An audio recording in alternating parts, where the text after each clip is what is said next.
Hi,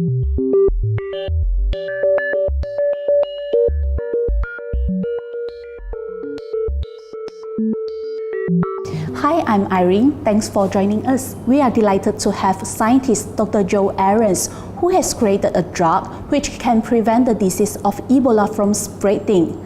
This has earned him a nomination for the Nobel Prize 2015. Welcome, Dr. Joe. Oh, thank you. I'm really good to be here. So we know that you and Daryl Thompson are both nominated for the Nobel Prize 2015 on the creation of a drug called Equaver, which can prevent the diseases like Ebola, SARS, and flu from spreading. Can you tell us more on the function of it? Well, Equivir, this product that we discovered, works on the Ebola virus, but it is all focused on the inflammatory response. First of all, you have a virus that attacks a cell and it recognizes the cell just like a handshake. Handshake. Just like a handshake. On the cell, the virus comes along. That's the first step in recognition. We inhibit that. But secondly, once the virus does happen to get into a cell, it does on some occasions, then there's something called RNA polymerase, which makes the virus multiply itself. We inhibit that also. The third step, which makes Ebola and Dengue so different than like influenza and the common cold, is that there's an inflammatory response that causes the cells to actually melt. The glue that holds cells together gives up, and you get a liquefaction and hemorrhage. So our process stops all three of those. How long have both of you working on this?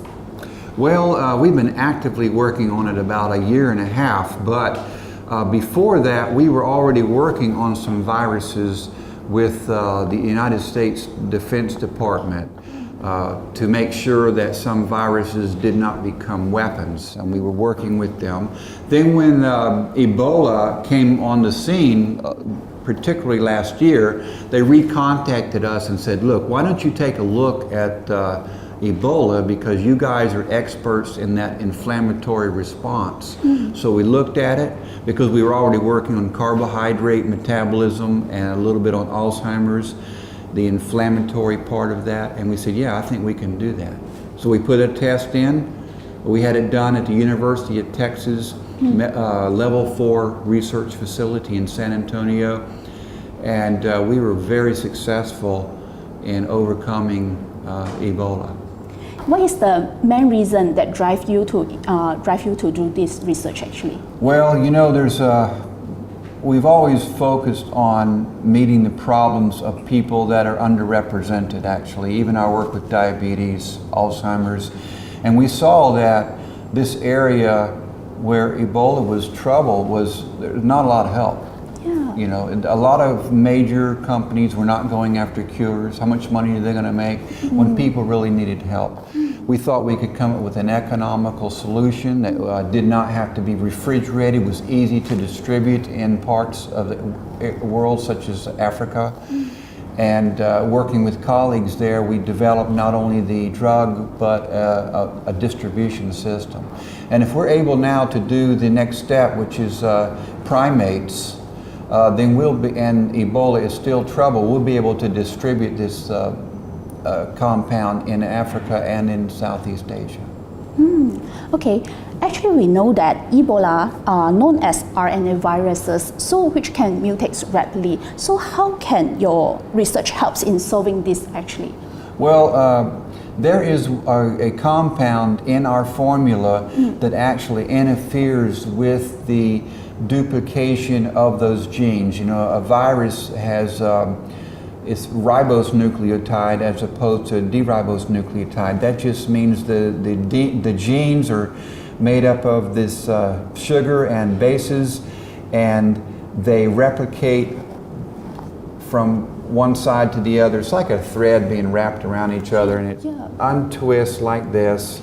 And then the body, our body, builds new pieces alongside each strand, so we end up with two strands, and that's how that process works. It actually, the virus hijacks our cells to make us duplicate the virus instead of our own bodies. Well, this almost completely eliminates that process, which is called RNA polymerase duplication. So how does it work? How does it stop actually? Because is it works on the variants of viruses?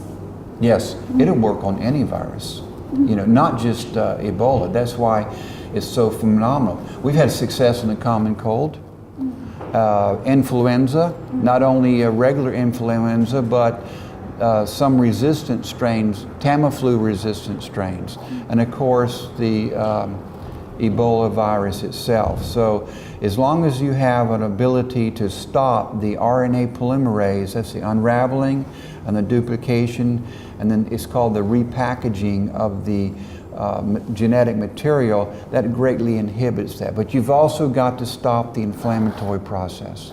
The difference between Ebola and influenza is that inflammatory response. So if you do get some invasion, replication, and then leaving the body, you get that inflammatory response, and you've got to stop that, because that's the difference between like influenza and Ebola.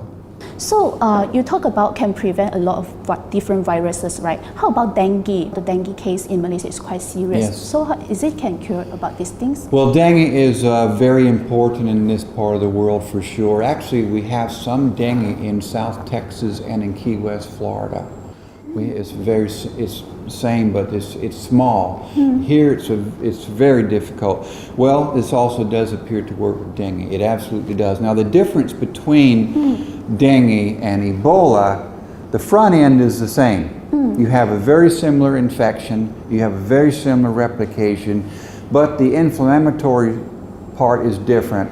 Instead of you melting, this triggers excessive pain and dehydration, and it's really a nightmare to have to be stuck with this, and it can continue for a long time, completely exhaust people. But you actually don't melt like you do. It's not a hemorrhagic fever like you have in Ebola. Nevertheless, it's identical in its severity. Much more severe than actually Ebola itself. There were not that many worldwide cases of Ebola. While there's dengue, it's continuously here, and it's got a strong impact on not only the personal issues, but just the economic activity of the country. So likewise, it inhibits the initiating of the recognition, the handshake, stops that. Then it stops the replication inside by inhibiting RNA polymerase. Thirdly, it stops the inflammatory response, and you don't get that pain and severe breakdown. As what I know, because your research, right, is all come from natural ingredients. So is it can only be consumed by your capsules, or actually we take our daily consumes can get same effect as what we take from the capsules as well? Well, yeah.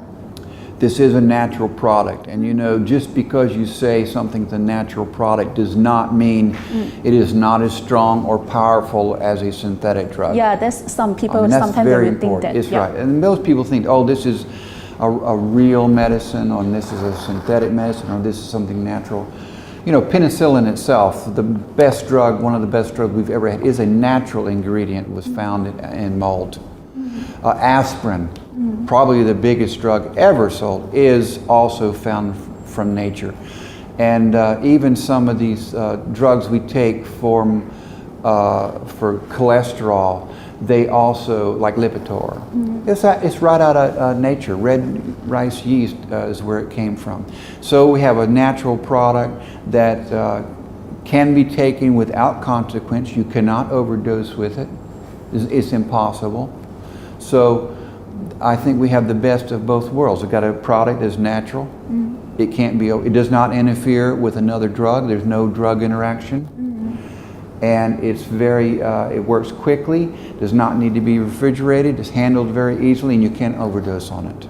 Yeah, people will think about when taking any drugs, they will think about the consequences of side effect. So because it's come from natural, so Yes. Basically we no need to worry about it, right? Yes, that's another reason that we got fast forwarded in our research, because it was already known that these products were safe and natural. Okay, I guess all for today. Thank you, Dr. Joe. Thanks for your sharing. Nice to have you here in Malaysia. Thank you. Very good to be here. Thank you.